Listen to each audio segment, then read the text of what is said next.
Speaking of Casemiro, he was involved in a big game this past weekend as we shift to England. Manchester United, 2-1 winners over Manchester City. They come from behind to do it. Just to get the elephant in the room out of the way, I thought that United equalizer was farcical. The PMOBGYN, whatever it's called, can put out whatever statements they want. Christina Uncle can say whatever she wants on Twitter.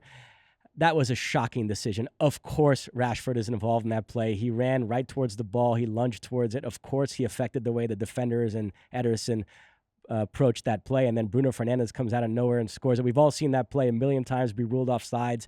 If the pass is right to somebody that's in an offsides position and he runs towards it, they don't wait for him to touch the ball. They blow the whistle. And for whatever reason, this one they didn't.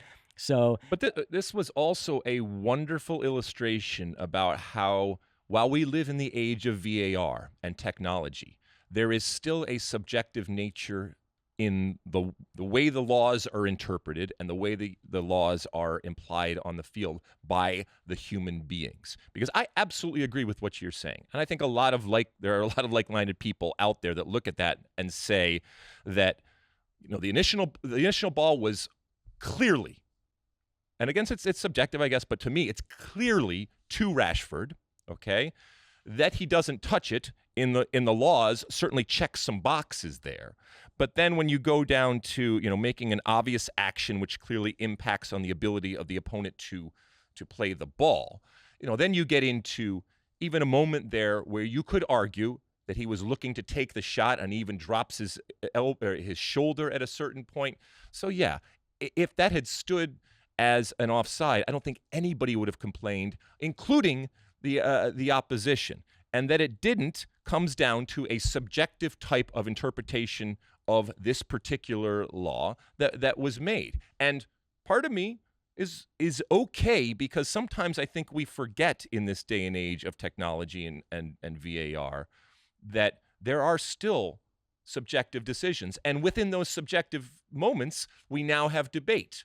And I know people can scream and yell, but what was the initial complaint about what VAR was going to do? It was going to take all the debate out. It was just going to be clear, black and white. Well, that's not necessarily the case. In many instances it is, but certainly in this instance, I think it gave us a needed reminder how there is a subjective nature and a gray area that still is part of our game. Now, maybe because of this particular play going forward, they'll look to, snuff that out and make it much more clear as to what's going on. But this play dominated the game in terms of the talking points because it was so close, ultimately 2-1. But don't let it take away from the fact that ultimately Manchester United gets a win, and game on, Mosse, when it comes to the top of the EPL.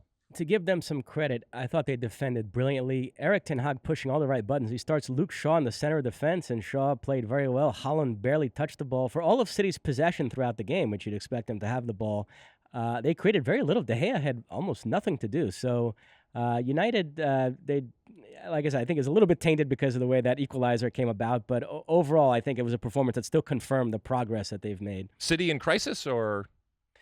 Yeah, a little bit wobbly right now. Yeah, a little bit wobbly. I mean, I'm not going to cry for them, but... You like that clip? Well, my State of the Union podcast drops every week. Subscribe now on Apple Podcasts, Spotify, or wherever you get your podcasts.